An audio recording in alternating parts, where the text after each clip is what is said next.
Hello everyone, welcome. आज के हमारे इस वीडियो में हम फिक्स डिपॉजिट और रिकरिंग डिपॉजिट के बीच का डिफरेंस समझने वाले हैं। मैं आपको बताऊंगा कि आपके लिए कौन सा इन्वेस्टमेंट ऑप्शन सबसे बेस्ट है और कहां आपके पैसे मल्टीप्लाई हो सकते हैं, एंड मोस्ट इंपॉर्टेंटली कहां आपको एफडी पे सबसे ज्यादा रिटर्न मिल सकता है वो भी बताऊंगा। इतना ज्यादा रिटर्न जो शायद आपने सोचा भी नहीं होगा। जनरली लोगों को लगता है कि एफडी में 6% के आसपास का रिटर्न मिलता है, but you are wrong. FD करने का एक ऐसा भी तरीका है जहां आपको 8.5% पर एनम तक का रिटर्न मिल सकता है। सब कुछ ऑनलाइन हो जाएगा, लेकिन पहले मैं आपको एफडी और आईडी में से बेस्ट क्या है वो समझाता हूं। देखो, एफडी का मतलब है फिक्स डिपॉजिट, जहां पे हम एज एन इन्वेस्टर बैंक के पास एक फिक्स टेन्योर के लिए पैसे इन्वेस्ट कर देते हैं। वहां पे मिनिमम इन्वेस्टमेंट सिर्फ 1000 रुपए होती है, यानी आप चाहो तो 1000 की भी एफडी कर सकते हो, 2000 करो, 10,000 करो, आपकी चॉइस है। अच्छा, यहां पे टेन्योर बहुत फ्लेक्सिबल है।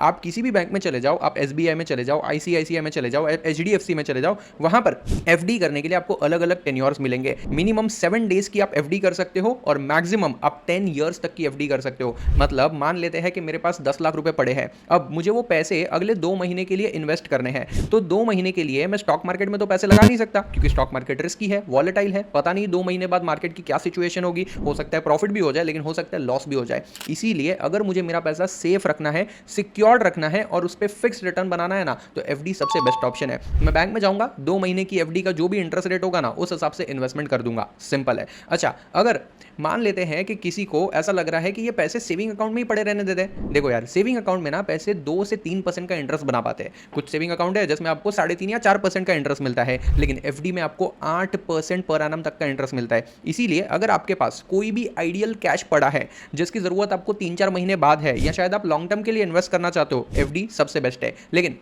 प्रॉब्लम क्या होती है ना, एफडी में इंटरेस्ट तो ज़्यादा मिल जाएगा, लेकिन इन्वेस्ट करने के लिए पैसा एक साथ चाहिए होता है, और इसीलिए लोग एफडी नहीं कर पाते हैं। फॉर एग्जांपल, मान लेते हैं कि मैं एक सैलराइड पर्सन हूँ, हर महीने मेरे को सैलरी मिलती है, उसमें से मैं 5,000 रुपये सेव करना चाहता हूँ। तो ये 5,000 रुपये मैं चाहूँ तो एफडी हर महीने कर सकता हूँ, मतलब हर महीने बैंक के चक्कर लगा सकता हूँ, या फिर मैं एक ही बार में रिकरिंग डिपॉजिट सेटअप कर सकता हूँ। अब रिकरिंग डिपॉजिट में क्या होता है, मेरे को हर महीने बैंक के पास नई एफडी करने की जरूरत नहीं है। ऑटोमेटिकली मेरे सेविंग अकाउंट में से पैसा जाके रिकरिंग डिपॉजिट में जमा हो जाता है और उस पर इंटरेस्ट मिलने लगता है। अच्छा, मजे की बात यह है कि रिकरिंग डिपॉजिट में भी आपको एफडी के जितना ही हाई इंटरेस्ट मिलता है, और वो भी फिक्स्ड होता है। चलो, अब मैं आपको एक प्रैक्टिकल कैलकुलेशन से समझाता हूं कि आपके लिए एफडी बेटर है या रिकरिंग डिपॉजिट बेटर है, और किसमें कितना ज्यादा या कम रिटर्न बनेगा। ठीक है, देखो, सबसे पहले हम ना एफडी का कैलकुलेशन समझते हैं। मान लेते हैं फॉर एग्जांपल, अगर एक पर्सन 3 लाख रुपए की एफडी करता है, मान लेते हैं कि आपने 3 लाख रुपए की एफडी की है, जिसमें आपका टेन्योर है 5 ईयर्स, मतलब 5 साल के लिए आपने एफडी कर दिया है, और वहां पे इंटरेस्ट रेट जो बैंक आपको ऑफर कर रहा है वो 7% है फॉर एग्जांपल। अब आपका प्रिंसिपल इन्वेस्टेड फिक्स है 3 लाख रुपए, आपको मिलने वाला इंटरेस्ट भी पहले से फिक्स्ड है 7%, और ये याद रखना कि ये कंपाउंडेड इंटरेस्ट होता है पर एनम, मतलब एनुअली आपका इंटरेस्ट कंपाउंड होते रहता है। फॉर एग्जांपल, अगर पहले साल आपने जो 3 लाख रुपए इन्वेस्ट किए हैं उस पर आपको 7% जब इंटरेस्ट मिलेगा ना, तो एक साल बाद आपका अमाउंट कितना हो जाएगा, 3,21,500 हो जाएगा, क्योंकि आपको 3 लाख पे 7% का इंटरेस्ट मिला। अब ध्यान से सुनना, आपको पहले पूरे साल का इंटरेस्ट कितना मिला, 21,500 मिला, करेक्ट है, लेकिन अगले साल इससे ज्यादा मिलेगा। क्यों पता है, क्योंकि अगले साल जो आपको इंटरेस्ट मिलेगा ना, वो 3 लाख पे नहीं मिलेगा, वो 3,21,500 के अमाउंट पे मिलेगा। This is what we call it as compounding. मतलब अब आपका प्रिंसिपल तो है ही है, प्लस जो आपका इंटरेस्ट वाला अमाउंट है ना, उस पर भी इंटरेस्ट बनते जाएगा। अच्छा, उसके अगले साल क्या होगा, फिर आपका अमाउंट बन जाएगा 3,44,820, उस पर इंटरेस्ट मिलते रहेगा। मतलब हर साल आपका कैपिटल यानी कि principal amount plus interest add होगा, और आपकी टोटल वैल्यू बनेगी, उस पर इंटरेस्ट मिलेगा। और ये सबसे बड़ा एडवांटेज है कंपाउंडिंग का, कि हर साल आपका जो इंटरेस्ट है वो बढ़ते जाएगा। इस सेम तरीके से ईयर 1, ईयर 2, ईयर 3, ईयर 4 और ईयर 5, यहां पे मैंने पूरा कैलकुलेशन आपको करके दिया है। ईयर 5 पे जब मैच्योरिटी होगी तब आप देखोगे तो आपके पास कितने पैसे हो जाएंगे, यू विल हैव 4,22,034 रुपीस, आपका ये मैच्योरिटी अमाउंट है। आपने कितना इन्वेस्ट किया था, 3 लाख रुपए, 5 साल की एफडी की है, उस पर 7% का एनुअल कंपाउंडेड इंटरेस्ट मिल रहा है, यानी आपको टोटल इंटरेस्ट हो गया 1,22,034 रुपीज, फिक्स्ड, गारंटेड, सिक्योर्ड। ठीक है, अब ये तो बात हो गई एफडी की। अब मैं आपको रिकरिंग डिपॉजिट का सेम कैलकुलेशन दिखाता हूं कि अगर कोई रिकरिंग डिपॉजिट करता, सेम चीज, मैं 3 लाख का ही एग्जांपल लूंगा, क्योंकि अगर मैं नंबर चेंज कर दूंगा तो फिर कोई मतलब नहीं है। मैं सेम चीज लेता हूं कि अगर कोई पर्सन 5,000 रुपए पर मंथ इन्वेस्ट कर रहा है, एक महीने का 5,000, 12 महीने का कितना हो गया, 60,000। अब अगर वो 5 साल के लिए कर रहा है, यानी कि 60,000 मल्टीप्लाइड बाय 5, उसका टोटल इन्वेस्टेड अमाउंट कितना हो गया? 3 लाख रुपए। लेकिन दोनों में डिफरेंस क्या है? एफडी में आप पूरा 3 लाख रुपया जो है वो स्टार्टिंग में इन्वेस्ट कर रहे थे, यहाँ रिकरिंग डिपॉजिट में आप पूरा 3 लाख रुपया डे वन पे इन्वेस्ट नहीं कर रहे हो, आप हर महीने 5-5 हज़ार इन्वेस्ट करते हो। मैं मान लेता हूँ इंटरेस्ट रेट सेम है, ऑलमोस्ट 7% है, जो कि ऑलमोस्ट सेम ही रहता है। आप एफडी करो या आरडी करो, इंटरेस्ट रेट ऑलमोस्ट सेम ही होता है। यहाँ पर क्या होगा, आपको जो इंटरेस्ट मिलेगा ना वो सिर्फ 57,839 रुपीज़ का होगा, जबकि आपको एफडी में 1,22,000 का इंटरेस्ट मिल रहा था। तो सर ऐसा क्यों? हम तो 3 लाख रुपए ही इन्वेस्ट कर रहे हैं, यहाँ हमें इंटरेस्ट क्यों कम मिल रहा है, जबकि इंटरेस्ट रेट तो सेम ही है और हमारा जो टोटल मैच्योरिटी अमाउंट है वो भी बहुत कम है। वहाँ तो हमारा 4,22,000 हो रहा था, यहाँ पे सिर्फ 3,57,000 है। ऐसा क्यों हो रहा है? देखो, आपको ग्राफ से सब कुछ समझ में आ जाएगा। देखो, बात ऐसी है ना कि एफडी में आपका प्रिंसिपल अमाउंट यानी कि पूरा 3 लाख रुपए जो है ना वो डे वन को इन्वेस्ट हो गया, तो उस पर इंटरेस्ट भी डे वन से स्टार्ट हो जाता है।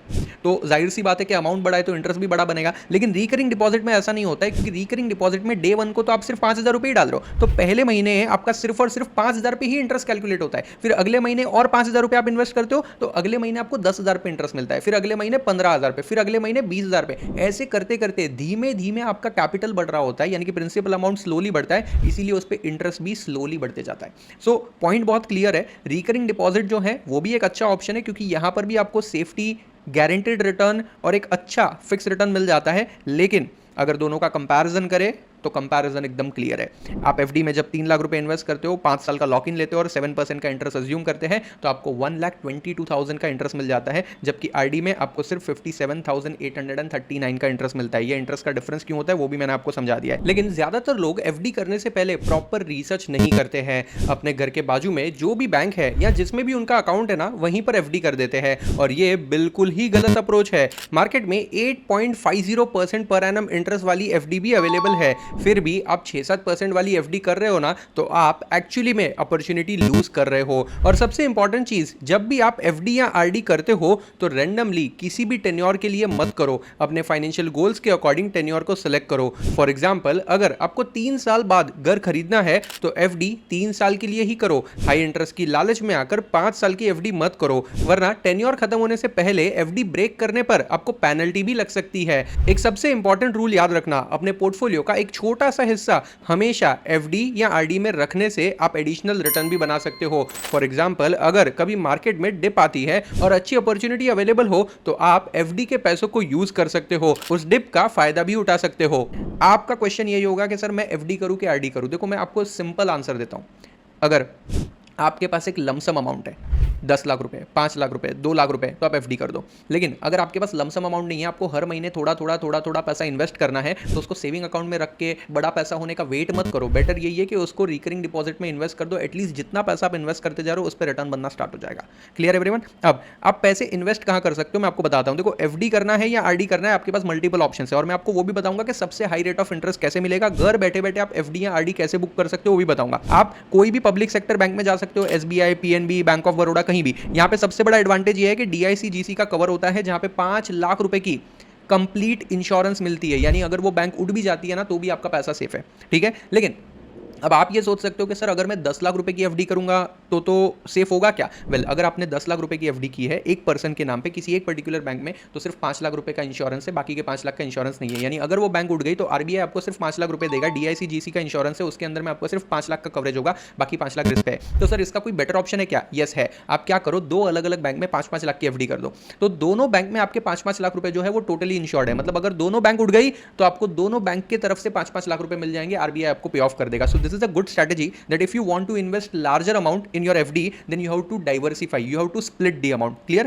अच्छा, आप प्राइवेट बैंक में भी कर सकते हो, HDFC, एक्सिस, कोटक, यहाँ पे भी आपको 5 लाख का कवरेज मिलता है, और पोस्ट ऑफिस में भी कर सकते हो। ये तो 100% गवर्नमेंट बैक्ड है, तो यहाँ पे आपको पूरी सेफ्टी मिलती है। अगर आप चाहो तो NBFC में भी इन्वेस्टमेंट कर सकते हो। NBFC जैसे कि बजाज फाइनेंस, श्रीराम फाइनेंस, ये लोग बैंक नहीं है, ये नॉन बैंकिंग फाइनेंस कंपनीज है। यहाँ पे इंटरेस्ट रेट थोड़ा ज्यादा होता है, लेकिन याद रखना यहाँ पे DIC-GC का इंश्योरेंस नहीं है, यानी यहाँ पे रिस्क थोड़ा सा ज्यादा होता है। इसके अलावा सबसे बेस्ट आप डिजिटल एप्स के थ्रू इन्वेस्टमेंट कर सकते हो। मैं आपको आपको आज एक ऐसा ऐप भी बताऊंगा जिसके अंदर आपको जो इंटरेस्ट रेट मिलता है ना वो बहुत ज़बरदस्त है।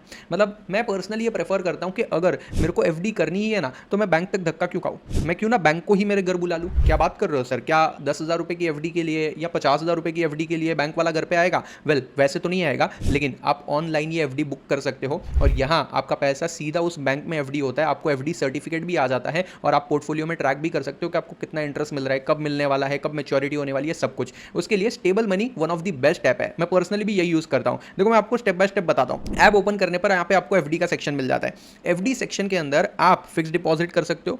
यहाँ पे आपको रिकरिंग डिपॉजिट का ऑप्शन भी है। देखो यहाँ पे लिखा है रिकरिंग डिपॉजिट, मंथली 1000 रुपीज से भी आप सेविंग स्टार्ट कर सकते हो। मैं आपको ना एक एग्जांपल दिखाता हूँ, हाई रिटर्न वाली एफडी कैसे बुक करते हैं वो दिखाता हूँ। और जैसा कि मैंने आपको शुरू में बोला था कि मैं आपको 8.5% तक के रिटर्न्स कैसे बन सकते हैं वो भी बताऊंगा। अब देखो जैसे ही आप हाई रेट वाली एफडी पे क्लिक करते हो आपको यहाँ पे मल्टीपल बैंक्स मिल जाती है। जैसे पहला है सूर्योदय स्मॉल फाइनेंस बैंक जहां पे 8.10% का इंटरेस्ट रेट है।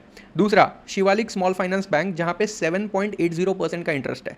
ना मान लेते हैं मेरे को 10 लाख रुपए इन्वेस्ट करने और मेरे ही नाम पे करने, मेरे घर में 2-3 फैमिली मेंबर नहीं है, तो मैं क्या करूंगा, मैं दोनों बैंक्स में 5-5 लाख रुपए डाल दूंगा। इससे क्या होगा, मेरे को डीआईसी जीसी के अंदर पूरे 5 लाख का इंश्योरेंस पहली बैंक से भी मिलेगा, दूसरी से भी मिलेगा, यानी मेरे पूरे 10 लाख रुपए सेफ। अगर 20 लाख करना है तो चारों बैंक में डिवाइड कर दो, सिंपल है। अच्छा अब ये सूर्योदय स्मॉल फाइनेंस बैंक में जब मैं एफडी करूंगा ना, देखो ये 100% आरबीआई अप्रूव्ड है और सिक्योर्ड है। मतलब ऐसा नहीं है कि यहाँ पे आप पैसे डाल दोगे और आपके पैसे उड़ जाएंगे, नहीं ऐसा बिल्कुल नहीं है। आप जैसे ही इस ऐप में जाओगे, आप एफडी बुक करने के लिए जाओगे, यहाँ आपको इन्वेस्टमेंट अमाउंट एंटर करना है ना। जैसे ही आप अमाउंट एंटर करोगे, यहाँ पे आप एफडी बुक करने पे क्लिक करोगे तो आपका पैसा सीधा बैंक में इन्वेस्ट होगा। और आज के टाइम में फिजिकली किसके पास इतना टाइम है कि हर एफडी के लिए वो बैंक टू बैंक चक्कर काटते रहे। आपको 1 महीने की एफडी करनी है, 6 महीने की एफडी करनी है, 2 साल की एफडी करनी है, कुछ भी करनी है, आप इस ऐप से ऑनलाइन कर सकते हो। मैं पर्सनली भी यही फॉलो करता हूँ क्योंकि आज के टाइम में मैं खुद पर्सनली बैंक विजिट करूँ इतना टाइम नहीं है और सारी चीज़ें ऑलमोस्ट सेम ही है। ऑनलाइन में हमें कन्वीनियंस मिल जाता है, मैं मल्टीपल बैंक्स के इंटरेस्ट रेट को इसमें कंपेयर भी कर सकता हूँ और उसके बेसिस पे मैं अपना डिसीजन ले सकता हूँ कि मेरे को कहाँ एफडी करनी है। ठीक है, ये तो हो गया। अगर आपको भी पर्सनली फिक्स डिपॉजिट या रिकरिंग डिपॉजिट करनी है, क्योंकि इस ऐप में दोनों ऑप्शंस अवेलेबल है। आप आरडी भी बुक कर सकते हो जहाँ पे मिनिमम 1000, 2000, 5000 जो भी आपको मंथली इन्वेस्ट करना है आप यहाँ से ही डिसाइड कर सकते हो। सीधा आपके सेविंग बैंक अकाउंट से पैसे डेबिट होते जाएंगे और रिकरिंग डिपॉजिट में इन्वेस्ट होते जाएंगे। इनके पोर्टफोलियो सेक्शन में आपको सारी चीज़ें क्लियरली दिख जाएगी, आपके कितने पैसे इन्वेस्टेड है अब तक, उस पर कितना इंटरेस्ट बना है, मेच्योरिटी क्या है, सब कुछ क्लियरली विजिबल हो जाएगा। इवन जो एफडी का सर्टिफिकेट होता है वो भी आपको डिजिटली मिल जाएगा, मतलब आपके पास एफडी का सर्टिफिकेट भी होगा। So it's a very good idea कि आप ऑनलाइन ही एफडी बुक कर लो rather than bank to bank चक्कर काटना। ठीक है,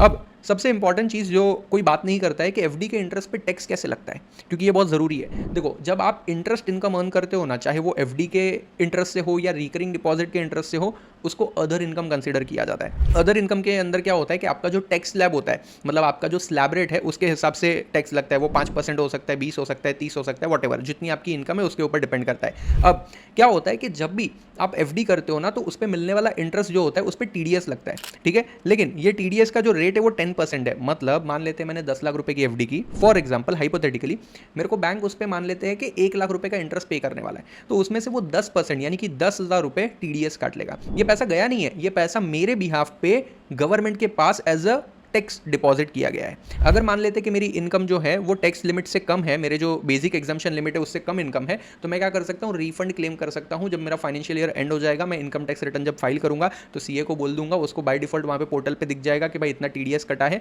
और वो टीडीएस रिफंड क्लेम कर लेगा। तो 6-8 महीने के अंदर अंदर वो रिफंड आ जाएगा। बट अगर आपको पता है कि आपकी इनकम जो है वो बेसिक एग्जाम्पशन लिमिट से कम ही है और आपको टैक्स भरने की जरूरत नहीं है, you are not liable to pay tax, तो आप क्या कर सकते हो, आप फॉर्म 15G या फॉर्म 15H सबमिट कर सकते हो। बैंक वालों को आप बोलोगे तो वो फॉर्म आपको दे देंगे। अब तो ऑनलाइन भी फैसिलिटीज है, आपको वो फॉर्म सबमिट कर देना है, दैट्स इट, आपका टीडीएस नहीं कटेगा। Very important thing, new income tax act के अंदर अब ये फॉर्म के नंबर्स चेंज हो चुके हैं, तो आप अपने सीए से एक बार अच्छे से कंसल्ट कर लेना, वो आपको बता देगा कौन सा फॉर्म सबमिट करना है। वैसे generally it is form number 121 which you have to submit to avoid TDS deduction. ठीक है, रिकरिंग डिपॉजिट पे कोई टीडीएस नहीं कटता है, तो ये भी एक एडवांटेज है कि अगर आप रिकरिंग डिपॉजिट करते हो तो आपको कोई टीडीएस भरने की जरूरत नहीं है। नेक्स्ट, टैक्स इंपैक्ट समझते हैं कि अगर आपने 3 लाख रुपए की एफडी की है, 5 साल का टेन्योर है, 7% का इंटरेस्ट है, मान लेते हैं अलग अलग लोगों के लिए, क्योंकि जो ऑडियंस है आप में से कई लोग होंगे जो 0% स्लैब रेट में आ रहे होंगे, कई लोग होंगे जो 5% में होंगे, कई 20 या 30 में होंगे, तो मैं चारों कैटेगरी के लिए बता देता हूं। जिसका टैक्स स्लैब रेट 0 है, मतलब जिसकी अदर इनकम कम है, बेसिक एग्जाम्पशन लिमिट से नीचे है, उनके लिए तो पूरा पैसा आपका है, पूरा का पूरा 1,22,000 आपका है, गवर्नमेंट को कुछ पे करने की जरूरत ही नहीं है, आपको टैक्स आएगा 0। लेकिन अगर आप 5% वाले स्लैब में आते हो तो उस केस में आपको 6,102 रुपये का टैक्स लगेगा। आपको कितना मिलेगा? 1,15,932 रुपीज़। ये रहा, देखो मैंने यहाँ पे बार चार्ट से आपको बताया भी है कि आपका हिस्सा कितना है, गवर्नमेंट का कितना है। अच्छा, फर्दर अगर आप 20% स्लैब रेट में आते हो तो आपको 24,407 रुपीज़ का टैक्स भरना पड़ेगा। ठीक है, तो 97,627 जो है ये आपका होगा और बाकी का जो 24,407 है वो गवर्नमेंट का शेयर होगा। सिमिलरली अगर आप 30% स्लैब रेट में आते हो तो टैक्स थोड़ा ज़्यादा लगेगा, विच इज़ ऑलमोस्ट 36,610 रुपीज़, और आपको कितना मिलेगा? सिर्फ 85,424। सो अलग अलग स्लैब रेट वालों के लिए, मतलब अलग अलग आपकी इनकम जितनी कम है ज़्यादा है, उस हिसाब से आप देख सकते हो आपको कितना मिलेगा। अब एक इंपॉर्टेंट कैलकुलेशन, लोगों को ये लगता है कि एफडी में पैसा नहीं बनता है, पैसा सिर्फ स्टॉक मार्केट में ही बनता है। वेल, ये टोटली रॉन्ग अप्रोच है। देखो, पैसा कहाँ बनेगा ना, ये असेट क्लास पे नहीं, उसके रिटर्न्स और कंपाउंडिंग पे डिपेंड करता है। मतलब मान लेते हैं कि आप एफडी कर रहे हो 1,00,000 रुपए की, सिर्फ 1,00,000 रुपए की एफडी का एग्जांपल ले रहा हूं, और वो भी 7% इंटरेस्ट रेट पे। ठीक है, उससे ज़्यादा भी मिल रहा है, मैंने आपको दिखाया अभी 8%, 8.10%। अगर आप सीनियर सिटीजन हो तो आपको और एक्स्ट्रा एडवांटेज मिलता है, तो आपका इंटरेस्ट रेट 8.30 या 8.50% तक भी चला जाता है। लेकिन फिर भी मैं 7% पे एग्जाम्पल लेके आपको बता रहा हूँ ताकि एक रियलिस्टिक अप्रोच मिल जाए। If you invest 1,00,000 rupees and you keep that FD for 10 years, आपका पैसा डबल हो जाएगा। यहाँ पे मैंने क्वार्टरली कंपाउंडिंग ली है। ठीक है, मतलब हर क्वार्टर जो इंटरेस्ट मिल रहा है उस पर और इंटरेस्ट ऐड होगा। We have considered quarterly compounding. 10 साल अगर आप इन्वेस्ट करते हो, मतलब पैसा इन्वेस्ट करके छोड़ देते हो, तो 1,00,000 का ऑलमोस्ट 2,00,000 हो जाएगा, डबल। वही आप 15 साल के लिए एफडी कर देते हो तो 2,75,000 हो जाएगा, उससे थोड़ा ज़्यादा। 20 ईयर्स के लिए करते हो, देखो इंटरेस्टिंग कैलकुलेशन में आगे समझाता हूँ, तो आपका टोटल अमाउंट जो है वो 3,86,968 हो जाएगा। अब आप एक चीज़ समझो, 10 साल के लिए किया तो 1,00,000 से 2,00,000 हुआ था, लेकिन 20 साल के लिए किया ना तो 2 से 3 नहीं हुआ, 3,86,968, यानी ऑलमोस्ट 4,00,000 के जितना हो गया। सर ऐसा कैसे हो सकता है? क्यों? कंपाउंडिंग पिक्चर में आ गया। अच्छा, अगर आप 25 ईयर्स तक एफडी कंटिन्यू करते हो तो आपका पैसा देखो 1,00,000 जो है वो 5,42,743 बन जाएगा। अच्छा, एक इंटरेस्टिंग चीज ये आपको चार्ट में भी दिख रही होगी। अगर आप ये चार्ट देख रहे होगे ना, तो पहले ये चार्ट एकदम स्लो चल रहा है, लेकिन उसके बाद देखो वो कैसे स्पीड पकड़ रहा है। So that's the power of compounding. अब फाइनली एफडी और आरडी का हेड टू हेड कंपैरिजन कर लेते हैं। इन्वेस्टमेंट टाइम एफडी में लमसम होता है, आरडी में आपको मंथली इन्वेस्टमेंट करना है। क्लियर? यहाँ पे आप 1,000 से भी एफडी स्टार्ट कर सकते हो और रिकरिंग डिपॉजिट 500 रुपए पर मंथ से भी हो सकती है। मिनिमम टेन्योर 7 दिन से लेकर 10 साल तक का होता है, और यहाँ पे 6 मंथ से लेकर 10 ईयर्स का होता है। इंटरेस्ट रेट 6-7% होता है, लेकिन मैंने आपको वो ट्रिक बताई है, आप डायरेक्टली डिस्क्रिप्शन में दिए हुए लिंक से स्टेबल मनी आप डाउनलोड कर सकते हो। आरबीआई रेगुलेटेड प्रोसेस से एफडी होती है, वहां आपका इंटरेस्ट रेट 8% से भी ज्यादा जा सकता है। मैंने आपको लाइव बेसिस पे सारी चीजें दिखा दी है। यस, यहां पर जो आपका टीडीएस कटता है वो तब कटता है जब आपका इंटरेस्ट 40,000 रुपए से ज्यादा पर एनम होगा, तो यानी ईयरली आपके एफडी पे मिलने वाला इंटरेस्ट अगर 40,000 से ज्यादा है तो आपका टीडीएस कटता है। लेकिन यहाँ पे रिकरिंग डिपॉजिट में कोई टीडीएस नहीं कटता है, आपको खुद ही डिक्लेयर करना होता है आईटी रिटर्न के टाइम पे। अच्छा, जिसके पास लमसम इन्वेस्टमेंट के लिए पैसा है 2,00,000, 4,00,000, 10,000, 20,000 एक बार पैसे इन्वेस्ट करने, वो एफडी करे। जिसको हर महीने इन्वेस्ट करना है उनके लिए आरडी सबसे बेस्ट है। ठीक है, अब फाइनल वर्डिक यही है, अगर आपको लमसम इन्वेस्टमेंट करनी है, एक ही बार पैसा डालना है, तो आप एफडी कर दो। लेकिन अगर आपको हर महीने इन्वेस्टमेंट करनी है तो आप रिकरिंग डिपॉजिट कर दो। हो सकता है कि ये तरीके पुराने लगे, लेकिन फिर भी ये बहुत ज़्यादा यूज़ होते हैं। आज भी इंडिया की पॉपुलेशन की ऑलमोस्ट 60% इन्वेस्टमेंट एफडी और आरडी में ही होती है। तो यहाँ पे आपको guaranteed return plus security plus DICGC के इंश्योरेंस का बेनिफिट भी मिल सकता है। So must consider this option for your long term wealth building as well as fixed returns. Link मैंने डिस्क्रिप्शन में डाल दी है। फिर मिलेंगे ऐसी ही एक और इंटरेस्टिंग वीडियो के साथ।